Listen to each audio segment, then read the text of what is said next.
Meus amigos, peçamos a Deus, aos bons espíritos amigos, aos quais nós devemos tudo, nos amparem mais uma vez para termos um estudo produtivo.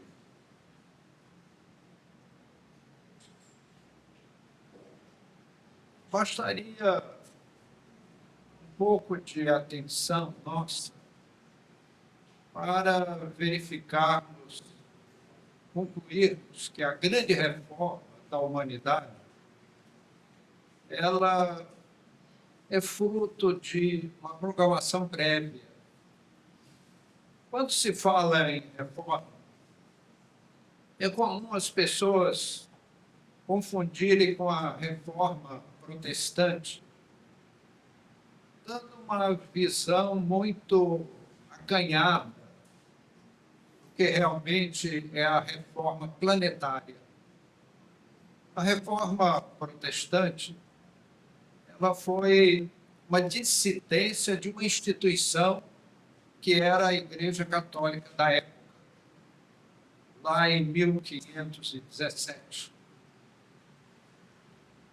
A grande reforma que nos referimos é aquele trabalho da espiritualidade superior que vai conduzindo os cordéis da vida planetária, dirigindo as instituições, os homens, os espíritos, para, numa ajuda superior, torne-se mais breve a emancipação espiritual do cidadão terreno.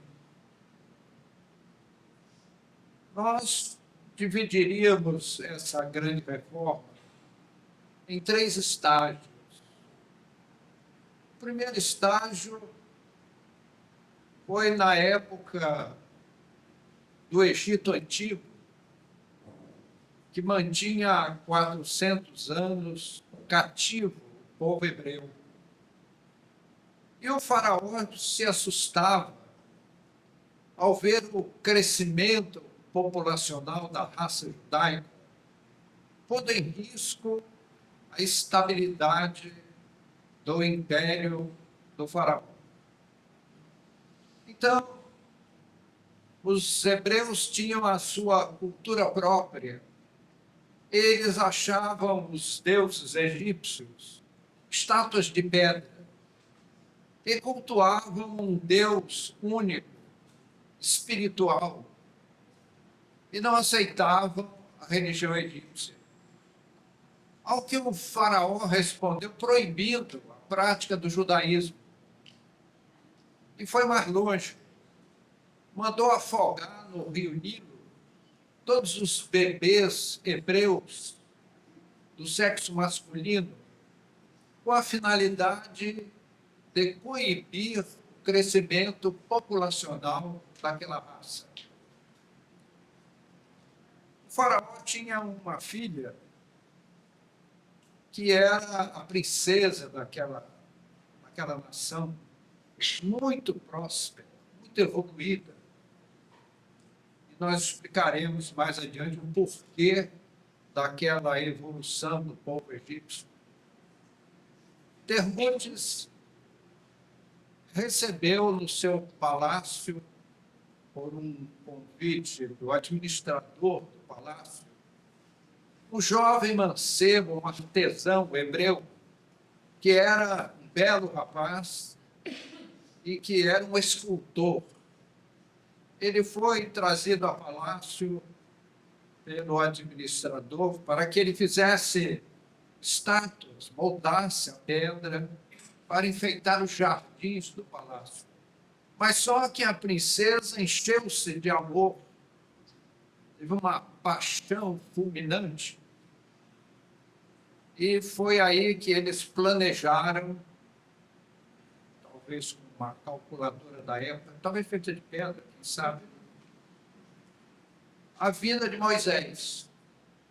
E quando a princesa já não podia esconder que no seu ventre palpitava uma nova vida, ela juntou as suas aias de confiança e foi para um palácio de veraneio. Naquele tempo era assim, viajava para um palácio de veraneio e ficava lá muito tempo, às vezes anos.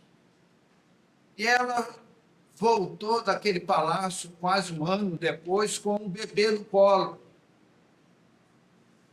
Esse bebê ela deu o nome de Mesu, que em egípcio da época, vocês devem lembrar dessa época remota, né? Em egípcio significava salvo das águas.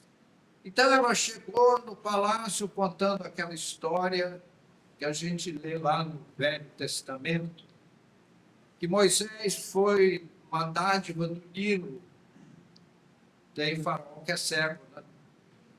Ele foi achado numa cestinha flutuando entre as canas nas margens do Nilo. As canas eram uma vegetação da época regional. Então, as aias da Termutes recolheram aquele bebê que veio numa dádiva do Nilo, né? E ela o adotou e ficou sendo protegido da princesa. Então, essa é a história da vinda de Moisés. Moisés foi o primeiro grande espírito enviado por Deus ao povo terreno para essa grande reforma. Era um espírito enérgico. Não podia ser de outra forma. Porque aqueles povos eram rebeldes, seres selvagens, primitivos. E eles acreditavam mais nos deuses de pedra do que um Deus invisível, intocável. As ideias científicas, especialmente astronômicas, eram limitadíssimas na época. Nós vemos que os profetas todos falavam da vinda do Messias. E aí nós temos que abrir um parênteses dentro da nossa exposição para explicar por quê. Por que Moisés? Por que os profetas? Por que aqueles profetas eram tão diferentes daquele conjunto de almas que formavam o povo hebreu? Se nós sairmos aqui do nosso sistema solar, viajando à velocidade da luz, entre 48 e 52 anos, nós chegamos a uma estrela alfa, de grande beleza, em torno da qual gira uma família de mundos. E quando o cidadão terrestre estava aprendendo a amarrar uma pedra num pau para fazer uma ferramenta, já aqueles povos dessa família de mundos, eles já estavam na evolução que a Terra tem hoje e um pouquinho mais. Mas havia ali, naquelas humanidades, duas forças degladiando-se.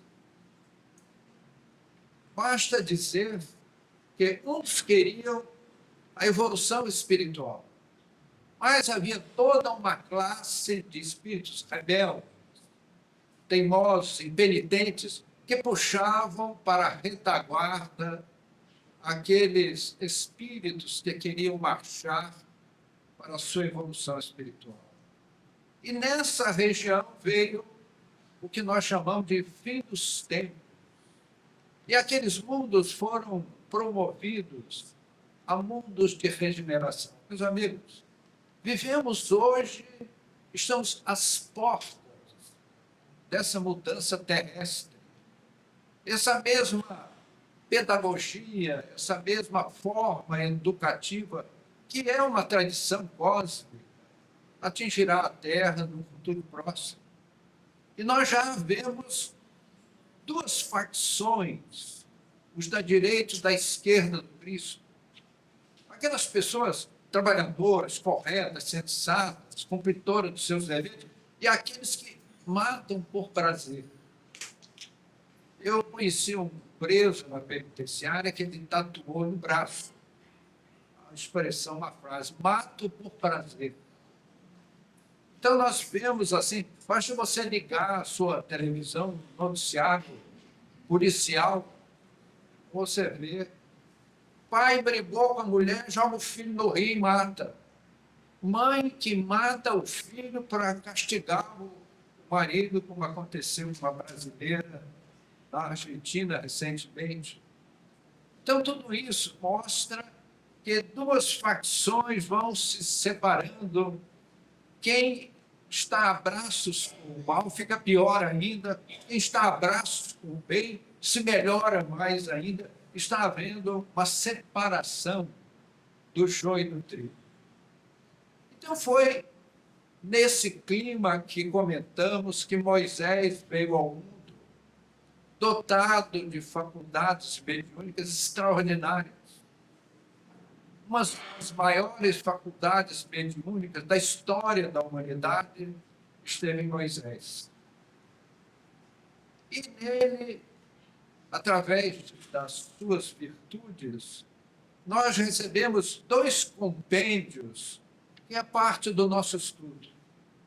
Se você pegar os livros de Moisés, divino, superior, são os 10 mandamentos. Não matar, não roubar, não adulterar, não cobiçar a mulher do próximo e nem o marido da próxima, não dar falso testemunho, guardar o sábado, e vai por aí, honrar pai e mãe. São princípios sublimes. Os demais preceitos mosaicos, ele nem se viu. Por isso que não cabe quando se diz, eis aqui a palavra de Deus. Eu vou dar um exemplo prático.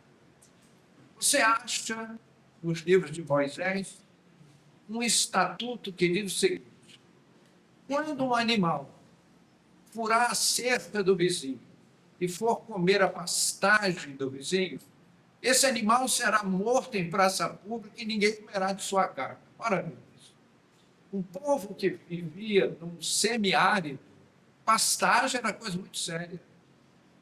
Então, esse ditame de Moisés, eis a palavra de Deus. Não. É uma lei civil que estabelece regras, como, por exemplo, você atravessar o sinal na faixa traçada pelas autoridades. Então, em Moisés, o que nós vemos de divino foram os 10 mandamentos. Esse é o portal, aquela primeira revelação, aquela primeira revolução para a reforma da humanidade. Quando aqueles espíritos degradados para a Terra, daquelas regiões cósmicas aqui nos referimos anteriormente, eles foram agrupados em 3 conjuntos. Os mais atrasados, aqueles que tinham um passivo maior de dívidas espirituais, eles reencarnaram entre as tribos europeias. E eles são a causa desse magnífico progresso europeu de todos os tempos. E eles tiveram uma grande virtude. Apesar de serem os espíritos mais atrasados, mais endividados, eles foram fraternos e se integraram como cidadão terreno. Eles não receberam os terrícolas como rivalidade, como diferença. Eles eram intelectualmente muito superiores, porque o habitante terrestre ainda estava nas suas expressões primitivas, do seu progresso recém-saído da animalidade. Mas eles foram fraternos, integraram-se, especialmente formando as nações europeias. O segundo grupo, que era um grupo intermediário, eles reencarnaram na Ásia, especialmente na Índia. E todas aquelas filosofias bonitas que nós lemos nos anais da religião hindu, nós vemos conceitos espirituais belíssimos. Mas aqueles espíritos foram trazidos para a terra como vítimas do orgulho. E na Índia eles criaram os sistemas de castas, em que eles eram superiores, trazendo os resquícios das causas que os levaram a um degredo, a perda do paraíso celeste, que era a migração daqueles orbes promovidos a mundos de regeneração. E trouxeram o ranço do seu orgulho para a civilização hindu, que ainda se arrasta no mundo. E os mais adiantados, é só você dar uma vista d'olhos nas páginas da história para falar daquelas estátuas gigantescas da Ilha de Páscoa, na costa do Chile, a cultura asteca, inca, daqueles povos que fizeram calendários que ainda hoje nós respeitamos. Aqueles estudiosos eram espíritos muito adiantados, com conhecimentos científicos superiores ao homem moderno. E, principalmente, na Grécia Antiga e, muito especialmente, no Egito Antigo, estamos fazendo foco dos nossos estudos para trazer a notável figura de Moisés, ou Mesu, como era o seu nome primitivo, mas as versões, traduções, interpolações mudaram o nome da personagem de Mesu para Moisés, mas isso é um detalhe um pouco significativo. Então, nós vemos que, quando esses espíritos degradados chegaram na Terra, eles foram recebidos por Jesus pessoalmente numa reunião no mundo espiritual. Isso consta das tradições do mundo espiritual. E Jesus lhes deu as boas-vindas e prometeu a eles que viria reencarnar na Terra para ajudá-los na sua emancipação e retorno às suas regiões de origem no cosmos. E é por isso que aqueles profetas tanto falavam, porque guardavam na retina espiritual a promessa do Cristo, de que ele viria pessoalmente a reencarnar na Terra. Então, os profetas falavam da vida do Messias, porque recordavam esta promessa de Jesus. A segunda revelação foi a vinda de Jesus na Terra. Jesus não escreveu nada. Jesus não deixou nada escrito. Ele sabia que os homens fariam uma terrível confusão com as suas palavras, porque a língua, as expressões idiomáticas da época, não tinham condições de espelhar com precisão a doutrina do cristianismo. Então, ele fez uma cultura verbal. Jesus só escreveu uma coisa. Quando trouxeram aquela mulher presa em flagrante adultério, que para tentar Jesus, disse os judeus ao Cristo, pelas tradições de Moisés, esta adúltera deve ser apedrejada em praça pública até a morte. Imaginem, meus amigos, se haveria pedra suficiente nos dias modernos que se arrasta. Meus amigos, Jesus ficaria numa situação bastante embaraçosa, porque ele pregava o amor. O que foi que Jesus veio nos trazer? Amar. Jesus fez uma única pregação, chama-se amor. Deus é amor. Amai a Deus sobre todas as coisas. Amai ao próximo como a si mesmo. Amai até mesmo aos vossos inimigos. Essa é a palavra do Cristo. Então, se Jesus diz, apedreja a mulher, ele estava indo, ferindo na base a sua doutrina. Mas se ele diz, não, apedreja, liberta, ele estava indo contra as tradições de Moisés. Por isso que nós fizemos uma separação oportuníssima. Divino, palavra de Deus, são os 10 mandamentos. O resto são as leis civis estabelecidas por Moisés para controlar um povo primitivo, semi-selvagem. Exceção feita aqueles espíritos vindos para a Terra com graus de adiantamento mais avançados e que se reencarnaram entre os hebreus, eles se constituíram nos profetas, que também cometeram muitos erros. Então, Jesus foi aquele pensador, aquele idealista, que de Moisés ao Cristo foram séculos. Moisés nos trouxe o Deus único, de justiça, espiritualizado, Pai de todas as coisas. Jesus nos trouxe a imortalidade da alma e a substituição do ódio, da vingança, pelo amor e perdão. Jesus não escreveu nada a não ser, diante daquela mulher trazida para uma possível lapidação, ele pegou uma varinha e começou a escrever no chão os crimes cometidos por cada um dos presentes. E a começar pelos mais velhos, eles foram se retirando e no final ficou ele e a mulher. Por que pelos mais velhos? Porque sendo mais velhos haviam errado mais. E Jesus sabia que a chuva, o vento, os pés dos homens e dos animais se encarregariam de apagar aquilo que ele escreveu na areia, no chão com uma varinha. Então Jesus nos trouxe uma sublime doutrina para orientar o cidadão terreno para a sua emancipação espiritual. Jesus só escreveu esta única oportunidade no chão, na terra pisada pelos homens.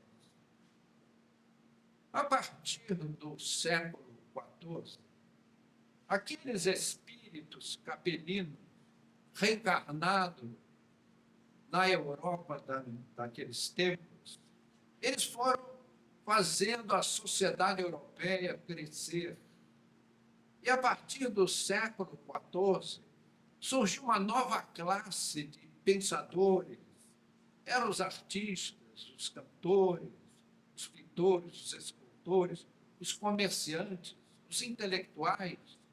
Eles foram formando uma nata de um pensamento elevado que se sentia chocado com os critérios da época, em que os governos estabeleciam impostos escorchantes e a igreja cobrava um dízimo injusto, havendo uma surda disputa entre o Estado e a igreja para tirar o dinheiro das populações europeias. E surgiu um movimento chamado da revolta, daqueles homens que queriam uma libertação e uma nova ordem de coisas que ainda era um tanto quanto prematura. Mas esse sentimento cresceu e em 1517, Martinho Lutero lançou as 95 teses da reforma da igreja. E houve, assim, um apoio muito grande, especialmente nos Países Baixos.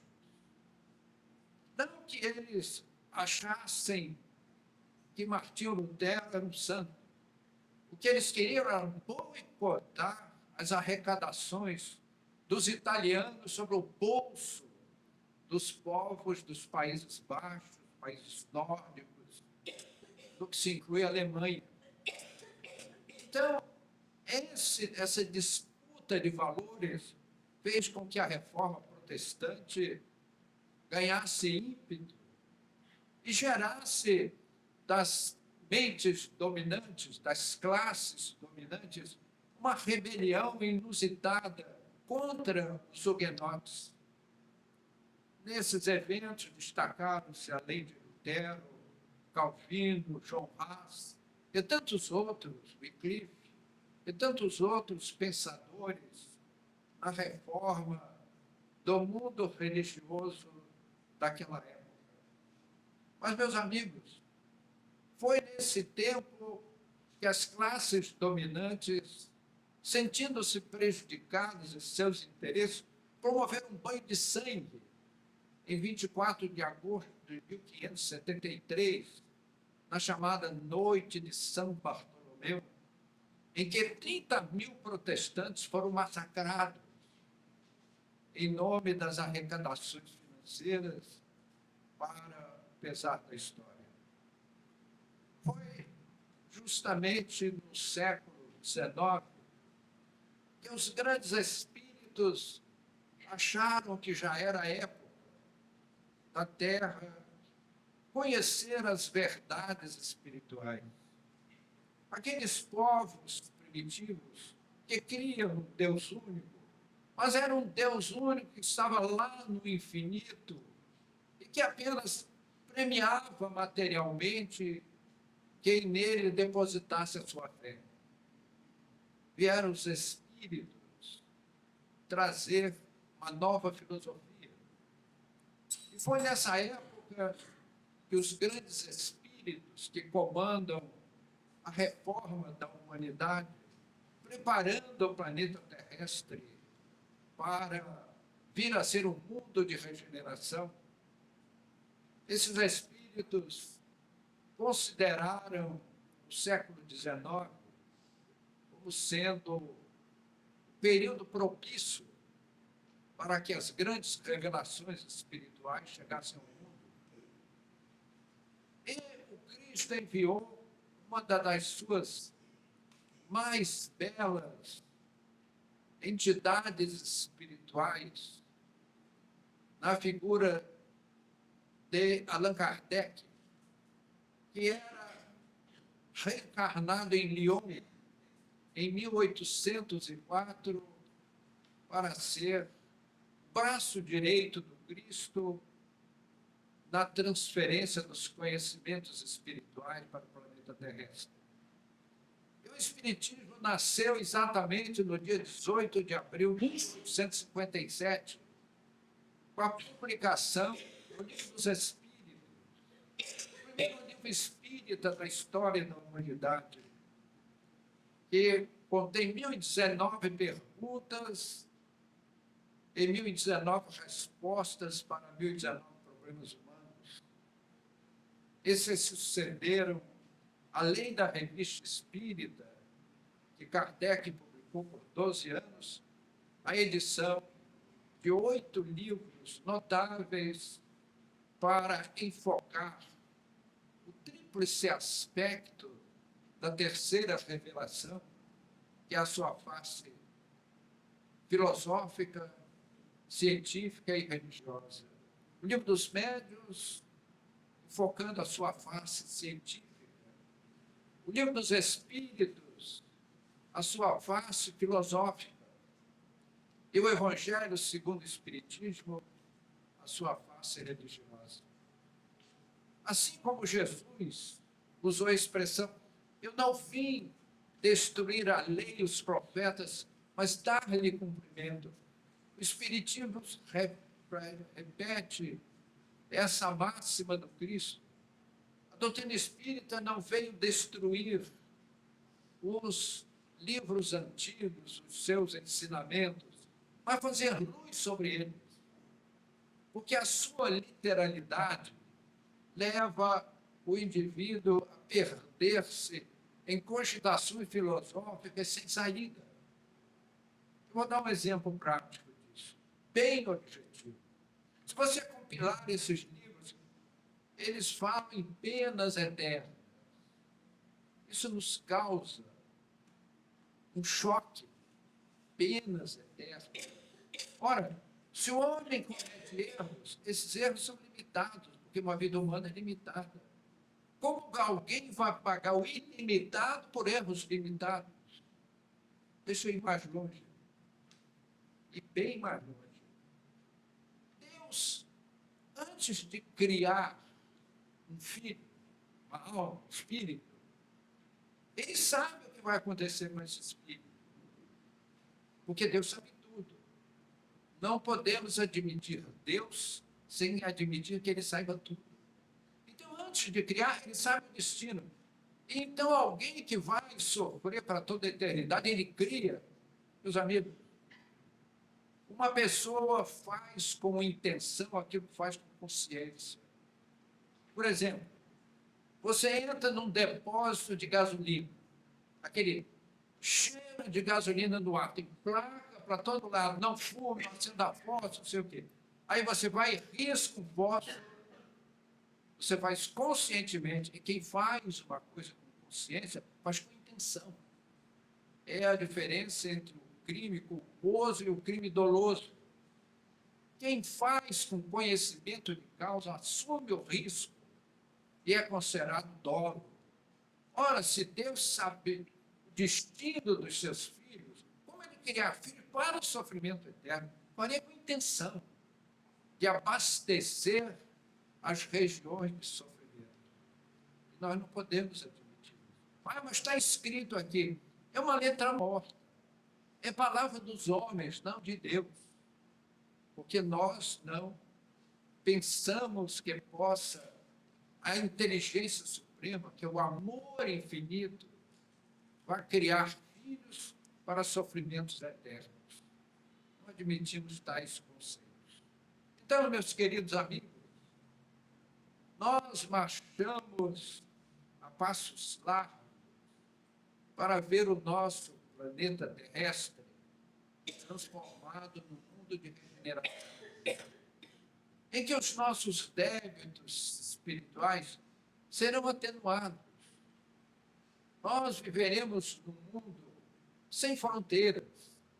Não viveremos mais em bandeiras separativistas, mas veremos os nossos irmãos de outras raças como filhos de Deus como nós somos. E os amaremos com profundidade e com profunda sinceridade. E é essa a revelação que o Cristo nos traz. O planeta Terra será promovido. Se nós desejarmos ouvir esta clarinada do Senhor, alistemo-nos no exército do bem, cumprindo com as nossas responsabilidades, conduzindo as nossas vidas com seriedade, com respeito. Ao amanhecer, meu amigo, lembre-se de Deus. Agradeça a noite de repouso. Agradeça a Deus tudo o que você recebeu como dado. Recebemos o primeiro empréstimo que Deus nos concede quando botamos os pés nesse mundo, é o corpo físico, esta máquina majestosa que temos que devolver a Deus, que só a Ele pertence. Quando concluirmos as nossas experiências terrestres. Então, agradeçamos o ar que respiramos, a lâmpada cósmica, que é o sol, que surge lá no horizonte toda manhã, infalivelmente, em pontualidade perfeita, para iluminar os nossos dias. Os nossos olhos que veem, que captam as partículas fotônicas que se refletem em toda parte, e vai à nossa retina óptica, ao nervo óptico e ao nosso centro da visão, o cérebro. E dizemos, quem vê é o cérebro, e dizemos uma grande bobagem, porque quem vê é o espírito, que usa o cérebro como uma luneta para enxergar o mundo. Então, meus amigos, nós chegamos na Terra de mãos vazias, e de mãos vazias deixaremos o planeta, para voltar às instâncias espirituais, de onde provimos, onde assinamos a nossa responsabilidade em envergar no corpo de carne, esse macacão físico que nos serve a manifestação. Então, meus amigos, Jesus nos chama a perfilarmos na fileira do bem, para que nós possamos cumprir com os nossos deveres de consciência, devolvendo à humanidade todo o bem que estiver ao nosso alcance. Aguardemos, pois, que o futuro nos trará grandes lições. O Senhor nos guarde, nos abençoe.